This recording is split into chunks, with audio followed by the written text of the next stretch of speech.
இன்றைக்கி நம்ம தேவிஸ் கிச்சனில் ஒரு அருமையான பிரேக்ஃபாஸ்ட் ரெசிபி தாங்க நம்ம பார்க்க போகிறோம். இடியாப்பத்துக்கு அப்பத்துக்கு வீடியோக்குள்ளே போகிறதுக்கு முன்னாடி தேவிஸ் கிச்சனை சப்ஸ்கிரைப் பண்ணுங்கள், சப்போர்ட் பண்ணுங்கள். இதெல்லாம் 8 மணி நேரமாக ஊற போட்டு எடுத்துருக்கேன். இப்போ நான் குக்கரில் சேர்த்துக்கிறேன். இப்போ இது கூட பெரிய வெங்காயம் நீள வாக்கில் கட் பண்ணி வச்சுருக்கேன். காரத்துக்கு 2 பெரிய மிளகானால நான் 2 எடுத்திருக்கேன். இப்போ அதையும் நம்ம கடலை கூட சேர்த்துக்கிறேன். இது கூட இஞ்சி பூண்டு பேஸ்ட் சேர்த்துக்கிறேன் 1 ஸ்பூனு. இது கூட 1/4 டீஸ்பூன் கம்மியாக மஞ்சள் பொடி. இப்போ இதில் நம்ம கடலை முங்குற அளவுக்கு தண்ணி சேர்த்துக்கோங்க.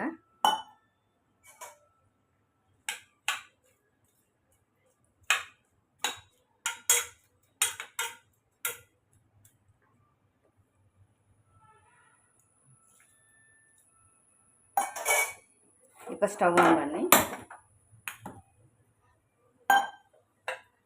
ப்ரெஷர் போட்டு விசில் விட்டு எடுத்துக்கோங்க. கடலை உங்கள் குக்கரை பொறுத்து எத்தனை விசில் வைப்பீங்களோ அந்த அளவுக்கு நீங்கள் வச்சுக்கோங்க. குக்கரை பொறுத்து கடாய் சூடானும் தேவையான அளவுக்கு எண்ணெய் சேர்த்துக்கோங்க. எண்ணெய் காஞ்சதும் கொஞ்சம் கடுகு, எண்ணெய் காஞ்சதும் கருவேப்பிலை ஒரு வத்தல் கிள்ளி எடுத்துருக்கேன், அதையும் சேர்த்துக்கோங்க. சேர்த்துட்டு சிம்மில் போட்டுட்டு இதில் 2 ஸ்பூன் மல்லிப்பொடி, 1/4 டீஸ்பூனுக்கு கம்மியாக மஞ்சள் பொடி, 1 ஸ்பூன் கரம் மசாலா, 1 டீஸ்பூன் மிளகு பொடி எடுத்துருக்கேன். இப்போ அதையும் சேர்த்துக்கலாம். சேர்த்துட்டு கலந்து விட்டுக்கோங்க. நம்ம வேக வச்ச கடலையும் இதில் சேர்த்துக்கலாம். ஃபஸ்ட்டு நம்ம கடையில் போட்ட கொஞ்சம் வெங்காயத்தை எடுத்து நான் இந்த மாதிரி நான் வதக்கிட்டேன். கொஞ்சம் கிரேவி ஆகட்டும். இப்போ கடலை எல்லாத்தையும் மொத்தமாக சேர்த்துக்கலாம். டீ ஹை ஃப்ளேமில் வச்சுட்டு நம்ம கடலை வேக போகும்போது நான் உப்பு போடலை. இப்போ நான் கடலை கிரேவிக்கு உப்பு போட்டுக்கிறேன். இப்போ கலந்து விட்டுக்கலாம். இது கூட கொஞ்சம் தக்காளி சின்னதாக சேர்த்துக்கிறேன், மீடியம் சைஸில்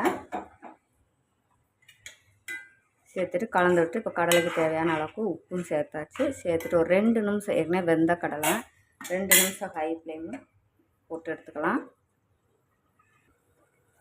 2 நிமிஷம் நல்லா பார்த்தாலே உங்களுக்கு நல்லா கொதிக்குது கடலை கிரேவி. இப்போ 2 நிமிஷம் சிம்மில் போட்டு எடுத்து அருமையான கடலை கிரேவி ரெடியாக இருங்க. இப்போ 2 நிமிஷம் ஆயிடுச்சு. நம்ம கலந்து எடுத்துக்கலாம். பார்த்தாலே உங்களுக்கு தெரியும் அருமையாக நமக்கு கிரேவியெல்லாம் நல்லா இருக்குங்க. இப்போ இது கூட கொஞ்சமாக மல்லியில் தூவிக்கலாம். தூவிட்டு கொஞ்சமாக தேங்காய் எண்ணெய் இருந்தால் நீங்கள் இறக்க போகும்போது ஊற்றி இறக்கிக்குங்க. ஸ்டவ் ஆஃப் பண்ணிக்கலாம். ரொம்ப சிம்பிளாக நம்ம தேங்காய் ஒன்றும் அரைக்காமல் நல்லா மசாலா அதிகம் சேர்க்காமல் இன்றைக்கி நம்ம கடலை கிரேவி தான் பார்த்துருக்கோங்க. இது சப்பாத்திக்கு, பரோட்டா, அப்பம், இடியாப்பத்துக்கு எல்லாத்துக்குமே நல்லா இருக்குங்க. ட்ரை பண்ணி பாருங்கள். நான் இன்றைக்கி இடியாப்பத்துக்கு தான் நான் எடுத்திருக்கேன். இது மாதிரி ரெசிபிஸ்லாம் பார்க்கணும் தேவிஸ் கிச்சனை சப்ஸ்கிரைப் பண்ணுங்கள், சப்போர்ட் பண்ணுங்கள். தேங்க்யூ.